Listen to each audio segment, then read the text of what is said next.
네, 안녕하세요. 교대학변 박사님 변호사입니다. 민중의 지팡이라고 불리는 뭐죠? 경찰. 자, 우리는 보통 어려운 일을 당했을 때 112에 전화를 걸어서 경찰에게 도움을 구하곤 합니다. 이렇게 사람들이 안심하고 살 수 있게 해주는 존재가 되는 것이 경찰이죠. 그런데 간혹 가다가 범행을 저지르는 경찰들도 언론을 통해서 보도가 되곤 합니다. 최근 문제가 되었던 것이 바로 경찰들끼리 단톡방을 통해서 동료 여경들을 성희롱했다는 내용이 보도되었습니다. 심지어 이 성희롱의 피해자 중 한 명은 같은 동료 경찰에게 중간간을 당한 상태였다는 것이 알려져서 사람들은 더욱더 경악을 금치 못하고 있습니다.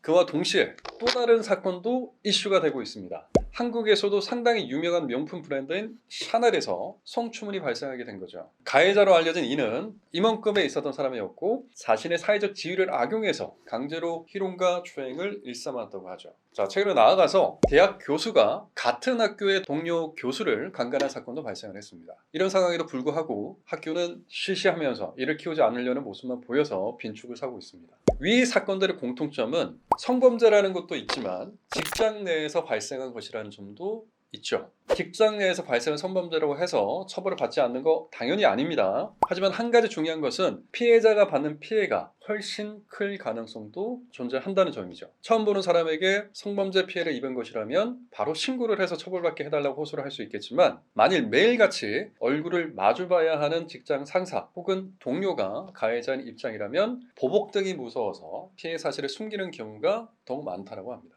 자, 그러나 이를 숨긴다고 해서 사실 문제가 해결되는 것은 아니죠. 오히려 피해자가 아무런 액션을 취하지 않는다는 이유로 더욱 범행의 수위가 높아질 수도 있겠습니다. 직장 내 성범죄로 인해서 2차 피해를 당하는 경우도 있는데요. 이번 영남대 대학 교수 사건처럼 이미 피해를 입었음에도 불구하고 그에 대한 조치를 취해달라고 요청한 것을 일방적으로 무시당하는 거죠. 사건이 세상에 밝혀지게 되면 학교의 명성이 더럽혀질 것을 걱정해서 피해 사실 자체를 없던 일로 만들고자 사건을 무마시키려고 했던 것이죠. 만일 가해자가 높은 위치에 있는 사람이고 피해자가 상대적으로 지위가 낮다면 가해자 측에서 자신의 사회적 지위를 악용해서 불합리적인 행동을 하기도 합니다. 결국 피해자는 자신이 회사에서 잘리게 될까봐 두려운 나머지 피해 사실을 숨기게 되는 것입니다. 하지만 이렇게 성추행이나 성희롱을 당했는데도 불이익을 당할까봐 무서워서 숨기게 된다면 증거가 사라져서 가해자에게 유리한 상황이 될 수도 있다라는 다소 역설적인 상황에 놓이게 될 수도 있죠. 만약 직장 내에 성희롱에 대한 규정이 정해져 있다면 이를 통해서 1차적으로는 징계가 내려질 수도 있겠지만 사실 대기업이나 공무원이 아닌 이상 중소기업에는 이러한 규정이 없는데요.